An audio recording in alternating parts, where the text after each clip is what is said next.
कैसे मेरे प्यारे विद्यार्थीगण, अच्छे हैं। चलिए तो हम आगे बढ़ते हैं। आज का पाठ शुरू करने से पहले हम वही काम करेंगे जो रोज करते हैं ना। पहले जो हमने कल पढ़ा था उसका दोहरान कार्य करेंगे। तो बताओ बच्चों, हमने कल क्या क्या पढ़ा था? हाँ, हमने पढ़ा था कौन कौन था? श्यामा और केशव। तो श्यामा ने क्या कहा था केशव से? श्यामा ने केशव से कहा था, भैया चिड़िया के अंडे धूप में रखे रहते हैं और उन्हें बहुत प्यास भी लगती होगी, वो पानी के लिए तड़पते होंगे, है ना। और चिड़िया इतनी छोटी है कि उनके खानों का बंदोबस्त कैसे करेगी। तो उन्होंने क्या किया बताओ? अंडों में से बच्चे निकलने से पहले ही सारा इंतजाम उनके लिए करना शुरू कर दिया, है ना। पानी ले आए, चावल के दाने ले आए, मैंने आपको कल बता दिया था। फिर क्या किया श्यामा ने, बताओ? हाँ, श्यामा को बोला कौन बोला? केशव बोला कि बहन, हम इनकी छाया करने के लिए हमें कपड़ा कहाँ से मिलेगा? तो बोलते हैं कपड़ा तो फिर भी मिल जाएगा, लेकिन कपड़े को खड़ा करने के लिए, मतलब आप देख रहे हो टेंट हाउस, उसमें टेंट हाउस ऊपर रहता है छत, नीचे चारों तरफ से क्या रहती है? छड़ियाँ लगी रहती है। तो वो हमें कहाँ से मिलेगी?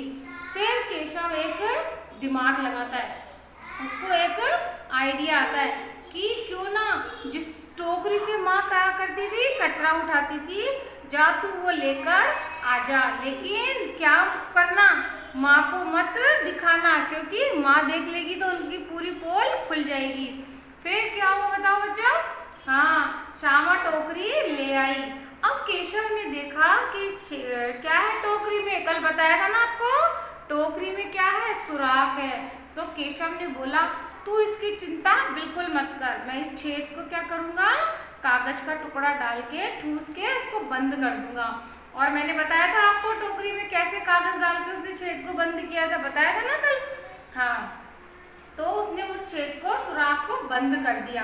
अब बोल रही है श्यामा और केशव कि हमें कॉर्निस तक पहुंचने के लिए बहुत उपाय करने पड़ेंगे। क्यों करने पड़ेंगे बताओ? क्योंकि श्यामा और केशव छोटे बच्चे हैं, और मैंने बताया था ना आपको, देखो इधर देखो, कॉर्निस तक पहुंचने के लिए देखो मुझे भी किसी की सहायता की जरूरत है। तो मुझे उस ऊंचाई तक पहुंचने के लिए क्या लगानी पड़ेगी? कोई कुर्सी या टेबल लगानी पड़ेगी ना। तो श्यामा और केशव तो मुझसे भी छोटे थे, तो उन्होंने क्या किया बताओ? हाँ बताओ क्या किया? बताओ क्या किया बताओ? उन्होंने क्या किया? देखो, गर्मी का समय था। अब हम आगे पाठ को बढ़ाते हैं। गर्मी का समय था, पिताजी कहाँ चले गए? दफ्तर। पिताजी कहाँ चले गए? दफ्तर। और माँ ने बोला कि चलो मेरे साथ सोने चलो। तो माँ उन्हें क्या करी? दोपहर में क्या होता है, गर्मी में सब लोग सोते हैं ना, आलस आता है तो सब लोग सो जाते हैं, क्योंकि गर्मियों में क्या चलती है बच्चों? लू चलती है। उस लू से क्या होता है, हम लोग बीमार हो सकते हैं। उस लू से हमें बुखार आ सकता है और लूज मोशन हो सकते हैं, उल्टियाँ हो जाती है ना। तो इसलिए किसी को भी बाहर नहीं निकलना चाहिए जब लू चलती है। तो उनकी माँ ने क्या बोला, बच्चों तुम सो जाओ। तो वो बच्चे क्या करें, अपनी माँ के साथ जाकर सो गए। लेकिन वो क्या हुआ, सोए नहीं थे, वो सिर्फ माँ के सोने का इंतजार कर रहे थे। उन्हें नींद नहीं आ रही थी। बताओ क्यों नहीं आ रही थी? क्योंकि उनको क्या करना था? चिड़िया के अंडों के लिए इंतजाम करना था, है ना। तो बहुत देर तक वो बस माँ को देखते रहे कि माँ सो गई। जैसे ही उन्हें यकीन हो गया कि माँ बहुत गहरी नींद में सो रही है, तो क्या हुआ, वो बच्चे निकल के बाहर चले गए। उन्होंने क्या किया, धीरे धीरे से गए, गेट की सिटकनी कुंडी खोली और बाहर चले गए। फिर उन्होंने क्या कहा, श्यामा इसकी ऊंचाई बहुत ज़्यादा है, हमें इस पे चढ़ने के लिए इंतजाम करना पड़ेगा। तो उसने क्या बोला, श्यामा जा, पास में क्या रखी है? स्टूल रखी है, स्टूल लेकर आ जा। फिर वो स्टूल लाता है। फिर वो देखते हैं, अरे स्टूल तो और छोटी रह गई, इसको और इसकी हाइट बढ़ाने के लिए हमें और कुछ नीचे लगाना पड़ेगा। देखो ये श्यामा है, और ये जो है ना, ये दिख रहा है आपको, ये स्टूल। पहले श्यामा ये स्टूल लाई, तो इस स्टूल से केशव वहाँ तक नहीं पहुँच पाया। फिर श्यामा को बोला जा तू नीचे से क्या ले आ, जिस पर हम बैठ के नहाते हैं ना वो चौकी ले आ। देखो ये चौकी दिख रही है, चौकोर किनारों वाली दिख रही है ना चौकी। फिर उन्होंने क्या किया, पहले चौकी लगाई, चौकी के ऊपर स्टूल लगाई। फिर केशव ने क्या बोला श्यामा को, श्यामा तू इसे बिल्कुल टाइट पकड़ के रखना है ना, ऐसा ना हो कहीं मैं नीचे गिर जाऊं। और सुन, अगर तूने मुझे नीचे गिरा दिया तो मैं तुझे क्या करूँगा, बहुत मारूंगा। तो देखो बच्चों, जैसे ही केशव ने छज्जे को पकड़ा ना, छज्जे को पकड़ते ही क्या हुआ, चिड़िया यहाँ से उड़ गई। चिड़िया और चिड़ा दोनों उड़ गए। देखो यार दिखाई दे रहे थे चिड़ा और चिड़िया, नहीं दिखाई दे रहे ना, वो दोनों उड़ गए। उड़ने के बाद में अब श्यामा और केशव का काम और भी आसान हो गया ना। काम आसान कैसे हो गया बताओ, क्योंकि चिड़िया और चिड़ा दोनों उड़ गए। अब केशव ने क्या कहा, केशव ने देखा कितने अंडे थे घोंसले में, कितने अंडे थे बताओ, 3 अंडे थे। कितने अंडे थे, 3, है ना। तो 3 अंडे देख के केशव ने बोला, अरे श्यामा 3 अंडे हैं, अरे देख अंडों को बेचारों को घास फूस पे रख रखा है, तो अब हमें क्या करना चाहिए। श्यामा ने पूछा, श्यामा ने को बोला कि तू ऐसे कर, कपड़े के चिथड़े ले आ। चिथड़े होते हैं ना छोटे छोटे कपड़े के टुकड़े, चिथड़े मीन्स होता है फटे हुए कपड़े के छोटे छोटे टुकड़े। तो वो लेकर आ गए चिथड़े, है ना। चिथड़े क्या किया, उसने घास फूस तो हटा दिया और उन कपड़ों को अंडों के नीचे बिछा दिया। जैसे आप सोते हो ना बिस्तर पे, बिस्तर लगाते हो, चादर लगाते हो, फिर उस पर आराम से सोते हो। तो केशव ने भी क्या किया, अंडों के लिए कपड़ों का गद्दा बना दिया, है ना। तो उस पर उन अंडों को रख दिया। अब श्यामा बोल रही है अब छाया कैसे करेंगे, तो उसने छाया भी क्या की, जैसे मैंने बताया था ना, टोकरी में टहनियाँ लगा के उसकी छाया कर दी। देखो उस टोकरी दिख रही है आपको यहाँ से, वो टोकरी दिख रही है, उसकी छाया उन्होंने उसमें कर दी, है ना, टोकरी की छाया कर दी। अब बोल रहा है वो श्यामा को, श्यामा अब तू जा लेकर आ। उससे पहले क्या बोल रही है श्यामा, अरे भैया मुझे भी देखना है, मुझे तो दिखाओ। तो बोलती है ठहर जा, अभी पूरा काम होने दे, फिर तुझे मैं अंडे दिखाऊंगा। तो फिर श्यामा बोलती है नहीं पहले मुझे दिखाओ। तो फिर वो बोलता है कि तू पहले पानी और चावल लेकर आ जा। तो श्यामा क्या करती है, पानी और चावल लेकर आती है। फिर वो बोलती है भैया मुझे भी दिखा। तो बोलती है कि नहीं पहले मुझे ये रख देने दे, फिर मैं तुझे दिखाऊंगा। अब क्या हो, वो बार श्यामा का मन कहाँ जा रहा था, उन अंडे को देखने के लिए। क्यों, अभी जैसे मान लो आपको मैंने बोला कि पढ़ाई करनी है, या मैं आपकी मम्मी ने बोला आपको पढ़ाई करनी है, और उसी समय आपका कोई फेवरेट सीरियल आ रहा है या कोई प्रोग्राम आ रहा है ना, तो आपका मन क्या होगा, पढ़ने से ज़्यादा उस प्रोग्राम की तरफ जाएगा, उस कार्यक्रम को देखने की तरफ ज़्यादा जाएगा। ऐसे ही क्या था, श्यामा ने इसे पकड़ तो रखा था। देखो श्यामा ने क्या कर रखा था, पकड़ तो रखा था। देखो यहाँ पे श्यामा ने पकड़ रखा है, लेकिन उसका ध्यान कहाँ जा रहा है, वो देखो ऊपर देख रही है श्यामा, उसका ध्यान उन अंडों को देखने में जा रहा है। और देखने के चक्कर में क्या, उसका दिमाग तो सारा जा रहा है ऊपर, उसकी पकड़ क्या हो जाती थी, ढीली। इसलिए उसका भाई बोलता था अगर तूने मुझे गिरा दिया तो मैं तुझे नीचे आके बहुत ज़्यादा मारूंगा। तो उसकी बहन फिर बोलती अरे भैया मुझे भी तो दिखाओ ना। फिर वो बोलता दिखाता हूँ, पहले पानी और चावल मैं रख देता हूँ। फिर उन्होंने क्या किया, पानी और चावल रख दिया। अब क्या हुआ, केशव आहिस्ता मीन्स धीरे से, आहिस्ता मीन्स धीरे से, केशव क्या हुआ, आहिस्ता से नीचे उतर के आ गया। अब श्यामा उसका मुंह देखने लगी, अरे भैया आप मुझे भी चढ़ाओ। तो बोलता है केशव नहीं तुम रहने दो, अगर मैं तुम्हें चढ़ाऊंगा ना तो तुम्हारे सिर के कितने टुकड़े हो जाएंगे, 4, और अम्मा मुझे मारेगी वो अलग। तो बोलता है कि जा तू तो टेबल स्टूल वापस रखकर आ जा। तो श्यामा बोलती है देखो भैया ये आपने अच्छा नहीं किया, अब मैं आपकी शिकायत अम्मा से कर दूंगी। इतने में क्या होता है, बच्चे आपस में बातचीत करते, इतने में कौन आ जाती है अंदर से, उनकी अम्मा। उनकी अम्मा बोलती है कि तुम बाहर क्या कर रहे हो, मैंने कहा था ना सोने के लिए, चलो वापस अंदर। तो क्या होता है, उस समय 2 बजे का समय होता है, 2 बज गए थे। तो उनकी माँ दोनों बच्चों को अंदर ले जाके सोने के लिए बोलती है, और वो दोनों बच्चे सो जाते हैं ना, सो जाते हैं। और इसके आगे का हम पाठ पढ़ेंगे कल। आपको ये जानने की जिज्ञासा होगी ना कि आगे क्या होगा, तो हम आपको कल बताएंगे। अब आप बताइए आज आपने क्या क्या पढ़ा। हाँ, आज आपने यही पढ़ा ना कि कल जो उन्होंने सामान इकट्ठा करा था क्या इंतजाम करने के लिए, वो सब उन्होंने क्या किया, कॉर्निस पे रख दिया है ना। कॉर्निस पे उनका सारी व्यवस्था कर दी, पानी रख दिया, चावल के दाने रख दिए, टोकरी से छाया कर दी है ना, और नीचे उनके कपड़ों की गद्दी भी बिछा दी है ना। बिछानी नहीं, लगा दिया। ठीक है, सारा प्रबंध उन्होंने कर दिया। अब आज के हम कठिन पाठ पढ़ेंगे। वक्त यानी समय, वक्त समय, चिथड़े फटे हुए कपड़े के टुकड़े, आहिस्ता धीरे से, दफ्तर कार्यालय है ना।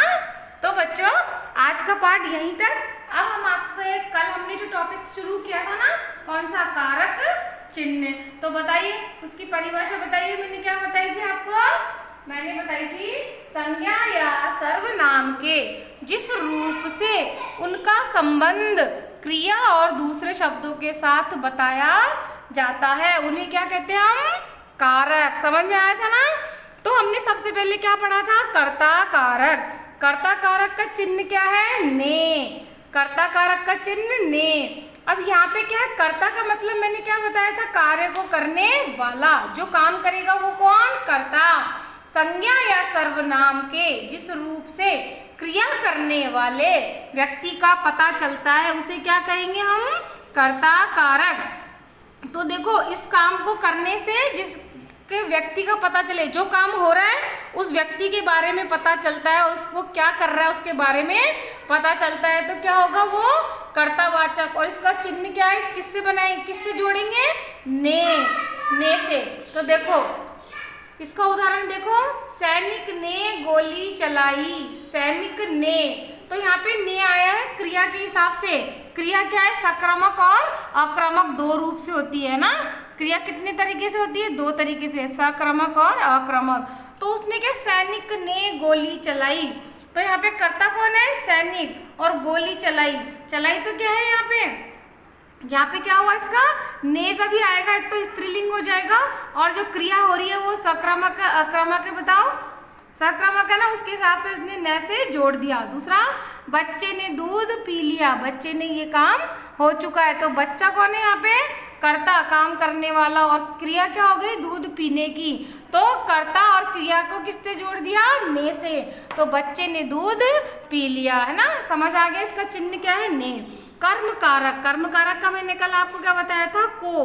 वाक्य में जिस संज्ञा सर्वनाम शब्द पर क्रिया का फल पड़ता है, यानी कि क्रिया का पता चलता है कि क्या क्रिया हो रही है, तो उसे हम क्या बोलेंगे, कर्म कारक। कर्म यानी काम, जो काम हो रहा है। या तो कर्ता तो क्या है, करने वाला, और यहाँ पे काम को करने वाले पे पता प्रभाव पड़ता है। माँ बच्चे को दूध पिलाती है, माँ क्या करती है, माँ कौन है यहाँ पे, कर्ता, और दूध पिलाना क्या है यहाँ पे, क्रिया है ना, कर्म है ना। माँ क्या करती है, अपने बच्चे को दूध पिलाती है, तो यहाँ पे क्या हो गया, दूध पिलाना, कर्म हो गया ना। अब देखो, माधुरी ने चादर को झाड़ा, माधुरी ने क्या कर्म किया, चादर को साफ करने का, तो यहाँ पे कर्म क्या हो गया, चादर को साफ करने का कर्म किसने किया, माधुरी ने। तो इसको किसने जोड़ा, को से, चादर को क्या है यहाँ पे, कर्म कारक चिन्ह। ठीक है। अब बच्चों आज हम पढ़ेंगे करण कारक। करण कारक मीन्स से या के द्वारा, इसका क्या है चिन्ह, से के द्वारा। तो देखो, कर्ता जिस साधन या माध्यम का प्रयोग करता है ना, उस साधन और माध्यम को ही हम क्या बोलेंगे, करण कारक। तो उस साधन को ही क्या बोलेंगे, करण कारक। जैसे करिश्मा ने पानी से पत्ते साफ किए। अब देखो, करिश्मा क्या है यहाँ पे, करता है ना, काम को करने वाली। किससे साफ किए, पानी से। तो पानी क्या है यहाँ पे, पानी से यानी माध्यम है। पानी क्या है यहाँ पे, ये माध्यम। पत्ते साफ किए, देखो करिश्मा ने पत्ते किससे साफ किए बच्चों, पानी से। तो पानी क्या है यहाँ पे, हमारा साधन, कि पानी से पत्ते साफ किए। अब देखिए, नाई कैंची के द्वारा बाल काट रहा है। तो आप जानते हो जब अपनी कटिंग करवाने जाते हो, कटिंग करवाते हो तो नाई पहले आपके बड़े बाल कैंची से काटता है, फिर एक ट्रिमिंग लाता है, ट्रिमर से करता है ना ट्रिमिंग, यहाँ से है ना वो। और दूसरी बात जो आपके नाइफ जैसा होता है ना वो उस तरह से भी साफ करता है आपके बाल। तो कितने साधन यूज किए नाई ने आपकी कटिंग के लिए? कैंची, ट्रिमर और उस्तरा। तो ये जो नाई कटिंग कर रहा है ना, तो ये जो इंस्ट्रूमेंट काम में ले रहा है आपकी कटिंग के लिए, उसे वही क्या है? साधन। तो जिसके बारे में साधन से, जिन साधनों से वो काम कर रहा है, जिसके माध्यम से वो काम कर रहा है, जिसके द्वारा वो काम को संपन्न कर रहा है, काम को पूरा कर रहा है, वही माध्यम साधन क्या है? हमारे करण कारक से। ठीक है, तो आपको समझ आ गया? से और के द्वारा, समझ आया? जैसे नाई कैंची के द्वारा, यानी कि वो माध्यम उससे बाल काट रहा है। अब हम पढ़ेंगे संप्रदान कारक। संप्रदान कारक के लिए देखो इसमें तो क्या है? से और के द्वारा। अब इसमें क्या है? कर्ता जिसके लिए कार्य करता है या उसे कुछ देता है, उनके बारे में हमें पता चलता है, तो वो क्या है? संप्रदान कारक। जैसे बच्चों मैं आपको पढ़ा रही हूँ, मैं आपके लिए कविता पढ़ा रही हूँ ना, तो मैं के लिए, आपके लिए पढ़ा रही हूँ। मैं किसके लिए पढ़ा रही हूँ? आपके लिए, है ना। मैं अपने परिवार के लिए खाना बनाती हूँ, तो मैं किसके लिए खाना बना रही हूँ? अपने परिवार के सदस्यों के लिए, है ना। के लिए यानी उनके लिए, मेरे परिवार के सदस्यों के लिए भी खाना बना रही हूँ, है ना। और मैंने कहा, देखो एग्जाम्पल, पिताजी विवेक के लिए आम लाए। तो पिताजी किसके लिए आम लाए बच्चों? विवेक के लिए। तो यहाँ पे लाने वाले कौन है? पिताजी। लाए किसके लिए? विवेक के लिए।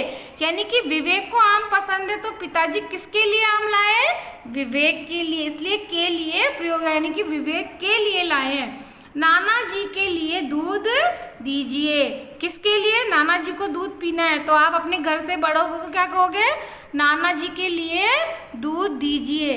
तो किसके लिए दूध लेना है? नाना जी के लिए। तो बच्चों ये चारों आपको समझ आए होंगे।